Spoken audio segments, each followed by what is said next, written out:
বনলতা সেন। হাজার বছর ধরে আমি পথ হাঁটিতেছি পৃথিবীর পথে, সিংহল সমুদ্র থেকে নিশীথের অন্ধকারে মালয় সাগরে।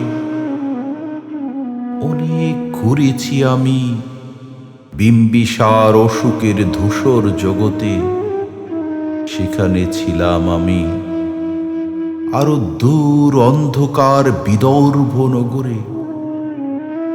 আমি ক্লান্ত প্রাণ এক, চারিদিকে জীবনের সমুদ্র সফেন। আমারে দুদণ্ড শান্তি দিয়েছিল নাটোরের বনলতা সেন। চুল তার কবেকার অন্ধকার বিদিশার নিশা, মুক্তার শ্রাবস্তির কারুকার্য অতি দূর সমুদ্রের পর। হাল ভেঙে যে নাবিক হারাইছে দিশা।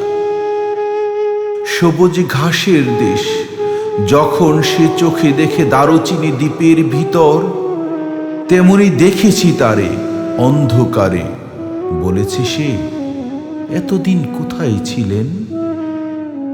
পাখির নিডের মতো চোখ তুলে নাটোরের বনলতা সেন।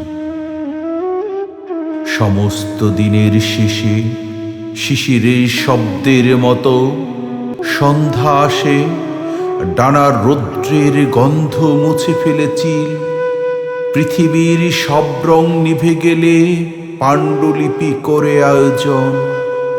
তখন গল্পের তরে জোনাকির রঙে ঝিলমিল, সব পাখি ঘরে আসে, সব নদী পুরায়।